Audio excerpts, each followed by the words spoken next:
Nation going bankrupt. I overhead 250 million a year. We needed $40 million just to stay alive. Leaked home surveillance footage from July of 2023. Founder of Roc Nation, Desiree Perez, confirmed everything Nicki Minaj was saying about the company possibly going bankrupt. Trump issued a bunch of pardons. Desiree Perez, who is the CEO of Roc Nation Records. And Beyonce was caught brushing elbows figuratively with Ivanka Trump and Jared Kushner. The fact that there are no ethical billionaires, y'all. Jay-Z is in real time working to push forward that project. Remember that one, right? Now that Beyonce and Jay-Z have officially been spotted having dinner with the Trumps, when are we going to apologize?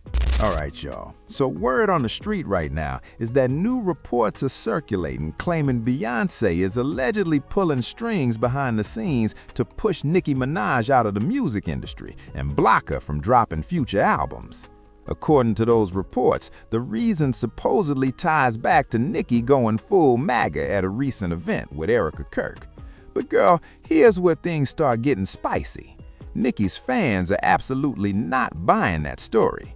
They're saying this has nothing to do with politics and everything to do with Nicki allegedly trying to expose Roc Nation's so-called RICO activity. The Barbs are also clocking the fact that Beyoncé and Jay-Z were recently spotted getting real cozy with Trump's daughter Ivanka and her husband Isabel. And they say it's all because Jay-Z wants to build a casino and help gentrify yet another New York neighborhood. On top of that, let's not forget Trump is the one who pardoned Roc Nation CEO Desiree Perez. And yes, Beyoncé did endorse Kamala, but ever since Trump returned to office, people feel like her stance has shifted quietly. In fact, it looks like the Carters are still moving comfortably behind closed doors with the Trumps and the Kushners.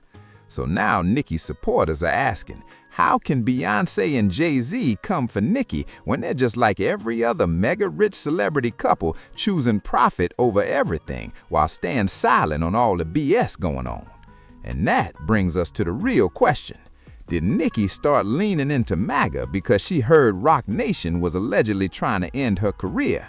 Or is there something more? I wonder if any of the people that Roc Nation co-founder Desiree Perez put in a federal penitentiary got released early, or if they were pardoned by Donald Trump. All right, so reports are swirling right now, claiming Beyoncé has allegedly launched a behind-the-scenes effort to ice Nicki Minaj out of the music industry. After it was announced that Beyoncé will be co-chairing the 2026 Met Gala, an insider claims Beyoncé made it very clear that Nicki would not be welcome. Basically, the allegation is that Beyoncé laid down a hard line with the Met. Nicki can't attend if Beyoncé is involved. But girl, it doesn't stop there. There are additional claims floating around saying Beyoncé is also allegedly cautioning people across the industry not to work with Nicki at all. Now, sources close to the Carters are pushing the idea that Beyoncé felt Nicki praising Trump and aligning with Erica Kirk crossed a line that can't be undone. But that explanation starts falling apart when you remember Beyoncé and Jay-Z themselves have relationships with Trump. And that's why some people are saying this isn't political, it's personal. According to that camp, this is the Carters' response to Nicki allegedly challenging Roc Nation and publicly calling out its controversial CEO, Desiree Perez. Back in 2020, science to try to figure out how to institutionalize me. The first time with the incident on September 14, 2023, she's trying to leave, she's not letting me leave. I had to call the police because she closed the electrical gate. She whispered in my ear, threatened me. Called Javon the N-I-G-G-E-R word, which I will not say, and tells me, if you don't do what I say, I'm going to have you committed and away from that N-I-G-G-E-R. She's hitting me, punching me from not hopping the gate. My poor dog, I'm trying to not drop my dog. Pinecrest police comes, forces her to open the door, and she tries telling them she's suicidal, and I'm like, what? So they separate everybody. They ask me questions, and they're like, nothing is wrong with this girl. You guys are holding her against her will. Help me call an Uber, document everything, and tell me I'm free to go. That was the first time. Okay. The second time was Dr. Rachel Bernstein at Iconic. And then Javon's arrest happened a week after. And then the third time that they were successful was the Marchman Act. And it wasn't some minor situation either. Desiree was reportedly caught with 35 kilos and charged as part of an organized operation spanning New York, Florida, and Puerto Rico. And normally, in cases like that, the feds don't just let people walk, especially when it's not a solo act, but an organized network. So, the rumor mill says Desiree may have cooperated with federal authorities and given up information on others involved. Most of the articles about this have mysteriously disappeared, but there are still a few receipts floating around.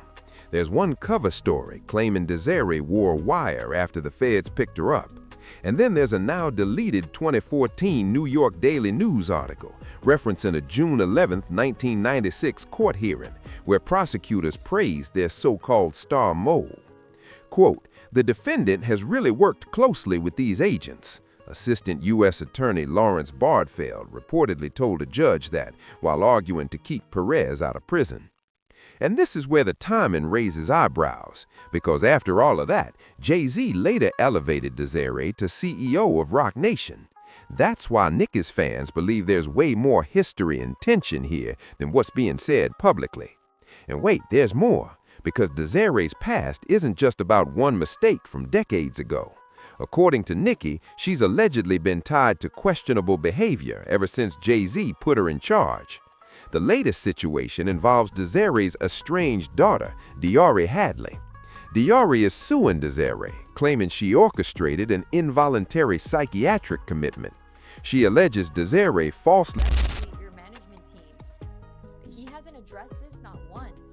I understand it's not his business, but I think you should start looking into the people that you hire and the people that are involved in this, because if my freedoms were hindered and my civil rights were violated and I'm her daughter, then you need to be concerned as the second owner of this business to make sure that it's not happening currently too. And girl, Diori didn't stop there, because she also called out Jay-Z directly, accusing him of completely looking the other way while Desiree allegedly used Roc Nation employees to spy on her. She's standing up for me because she has been through some trauma and some abuse with Roc Nation, with Desiree Perez, with other individuals. They've abused her. They've abused of her platform. They've abused of her talents. They've abused of her freedom of speech. They've abused her family. They've attacked her husband. They've attacked her child. Now girl, that part alone is unsettling, but it gets even more chilling when you hear what Diori says was the real reason Desiree allegedly tried to have her committed. According to Diori's lawsuit, she claims Desiree launched an all-out campaign against her simply because she married a black man. In those court filings, Diori alleges Desiree threatened her directly, saying she would Baker act her and have her committed if she stayed in that relationship. And just to be clear, Florida's Baker and Marchman Acts are laws that allow people to be taken involuntarily for evaluation or treatment under certain circumstances. But here's the problem. Those laws are deeply controversial because someone can lose their freedom based on subjective opinions about their behavior. And if it wasn't for Nicki, most people would have never even known Diori had a lawsuit against Desiree because this story got zero mainstream media attention.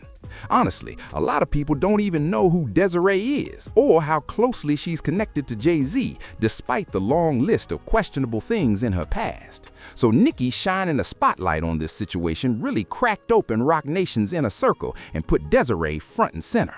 And you won't believe this part. Diori later said what happened to her is allegedly the same playbook now being used on Nicki. She even claimed Roc Nation tried to silence Nicki, went after her family, and allegedly targeted her child.